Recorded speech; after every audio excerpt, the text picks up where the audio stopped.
DY. Patil ग्रुपचे अध्यक्ष doctor Sanjay D. Patil यांना महाराष्ट्र शासनाचा कृषी क्षेत्रातील सर्वोच्च डॉक्टर पंजाबराव देशमुख कृषीरत्न पुरस्कार जाहीर झाला होता. आज बुधवारी कृषी दिनी मुंबईतील वरळीत सरदार वल्लभभाई पटेल स्टेडियमवर कृषी विभागामार्फत 2023 आणि 2024 सालच्या राज्यस्तरीय कृषी पुरस्कारांचं वितरण करण्यात आलं. यावेळी राज्यपाल डॉक्टर विष्णुदेव वर्मा, मुख्यमंत्री देवेंद्र फडणवीस, उपमुख्यमंत्री सुनेत्राताई पवार, कृषी मंत्री दत्तात्रय भरणे, जलसंपदा मंत्री राधाकृष्ण विखे पाटील, फलोत्पादन मंत्री भरत गोगावले, कृषी राज्यमंत्री ॲडव्होकेट आशिष जयस्वाल, जलसंधारण राज्यमंत्री इंद्रनील नाईल, कृषी सचिव परिमल सिंह, कृषी आयुक्त सूरज मांढरे, कृषी संचालक रफिक नायकवडी आदी मान्यवर उपस्थित होते.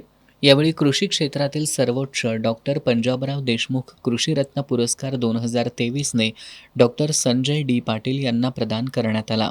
पत्नी सौभाग्यवती वैजयंती पाटील यांच्या समवेत डॉक्टर पाटील यांनी हा पुरस्कार स्वीकारला. तर 2024साठी यज्ञेश सावे यांना सन्मानित करण्यात आलं. यावेळी एकूण 189 कृषी पुरस्कार प्रदान करण्यात आले. यावेळी मुख्यमंत्री देवेंद्र फडणवीस यांनी डॉक्टर पाटील यांच्या कार्याचं कौतुक केलं. उपमुख्यमंत्री सुनेत्रा पवार, कृषी मंत्री दत्तात्रय भरणे यांनी मनोगत व्यक्त केलं.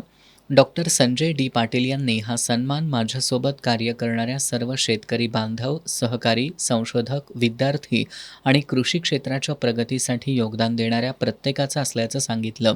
याप्रसंगी सौभाग्यवती शांतादेवी डी. पाटील, आमदार सतेज पाटील, सुप्रिया चव्हाण पाटील, डॉक्टर भाग्यश्री पाटील, राजश्री काकडे, माजी आमदार ऋतुराज पाटील, पृथ्वीराज पाटील, तेजस पाटील, पूजा ऋतुराज पाटील, वृषाली पृथ्वीराज पाटील, स्नेहा तेजस पाटील, देवश्री पाटील, अर्जुन पाटील, आर्यमन पाटील यांच्यासह पाटील कुटुंबीय, कुलगुरू डॉक्टर राकेश कुमार शर्मा, कुलगुरू डॉक्टर ए.के. गुप्ता, कुलगुरू डॉक्टर मनीष भल्ला, CHRO श्रीलेखा साटम, प्राचार्य doctor S.B. Patil, doctor Mahadev नरके, D.N. शेलार, अमोल गाताडे, P.D. उके, कृषी विज्ञान केंद्र तळसंदेचे प्रमुख जयवंत जगताप, डी.वाय. पाटील ग्रुपचे अधिकारी, पुरस्कार प्राप्त शेतकऱ्यांचे कुटुंबीय उपस्थित होते.